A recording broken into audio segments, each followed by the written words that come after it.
नमस्कार, मैं हूं जितेंद्र बच्चन और आप हमारे साथ देख रहे हैं राष्ट्रीय जनमोर्चा।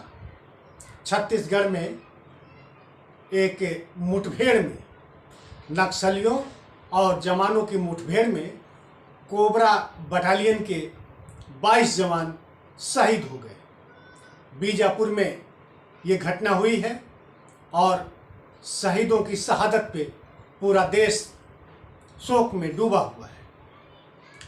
ऐसा नहीं है कि देश के जवानों ने पहली बार शहादत दी है।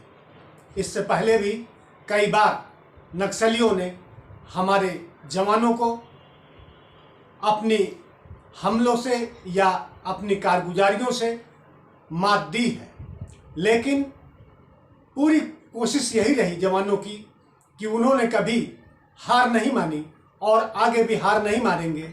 ये शहादत पूरा इंतकाम मांग रही है और निश्चित ही हमारे जवान, हमारे देश की सेना, हमारी फोर्स पूरी तरह से नक्सलियों का सफाया करने में कामयाब होगी।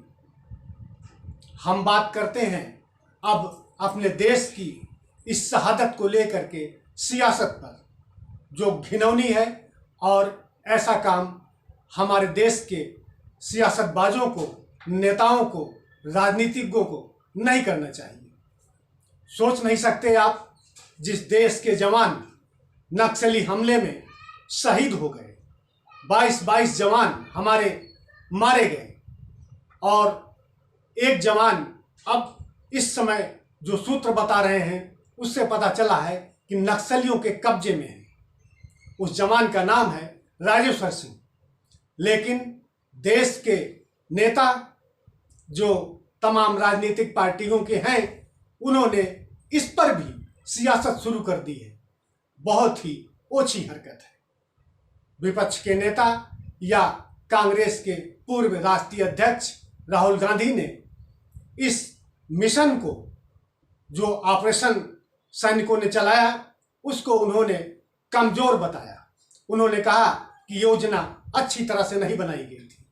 यद्यपि राहुल गांधी ने इस शहादत पर अपनी संवेदनाएं व्यक्त की है, लेकिन जो वो बोल रहे हैं उसको लोग पसंद नहीं कर रहे हैं।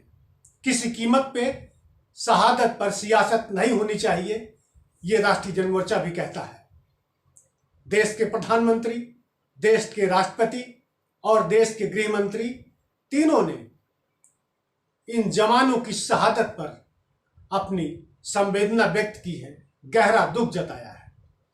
प्रदेश के मुख्यमंत्री, जो छत्तीसगढ़ के मुख्यमंत्री हैं भूपेश बघेल जी, उन्होंने भी इस शहादत पर शहीदों को नमन किया है और घोषणा की है कि जल्द ही हमारे सैनिक या हमारी फोर्स नक्सलियों का सफाया करने में कामयाब होगी।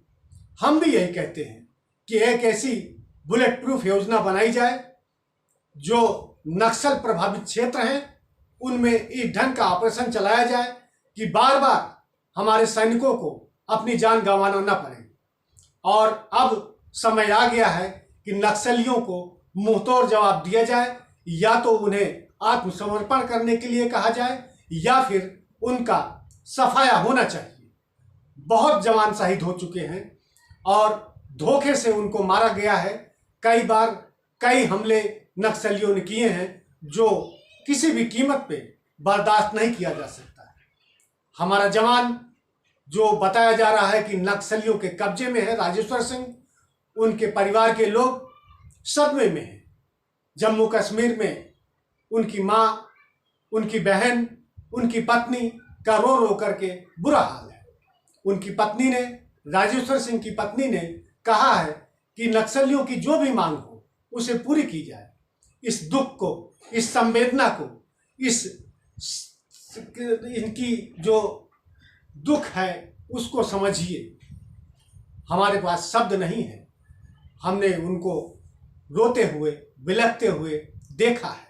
समझ में नहीं आ रहा है कि मैं उनको कैसे इस बात से समझाऊं कि पूरा देश उनके साथ खड़ा है।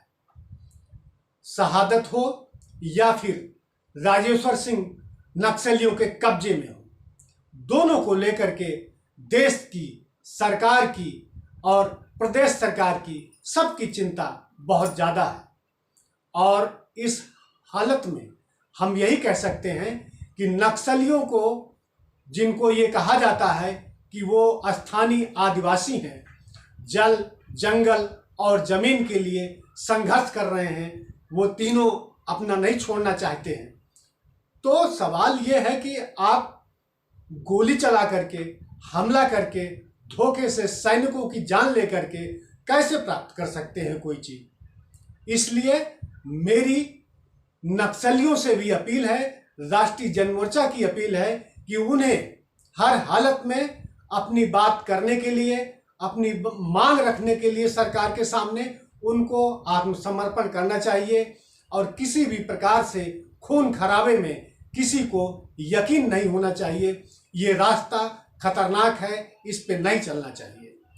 हमारे देश के प्रधानमंत्री हों, गृह मंत्री हों या प्रदेश के मुख्यमंत्री हों, उनको भी ये अपील करनी चाहिए कि नक्सलियों को सामने आए और अपील करें और इस बात को कहें कि अगर नक्सली चाहते हैं तो वो सामने आमने बैठ करके बातचीत की जा सकती है, लेकिन सबसे पहले उनको, जो हमारा जवान राजेश्वर सिंह है, उसको रिहा करना चाहिए। आगे इस मामले पे हम आपको और अपडेट देंगे जब कोई नई बात सामने आएगी। तब तक के लिए आप हमारे साथ बने रहिए, राष्ट्रीय जनमोर्चा देखते रहिए। नमस्कार।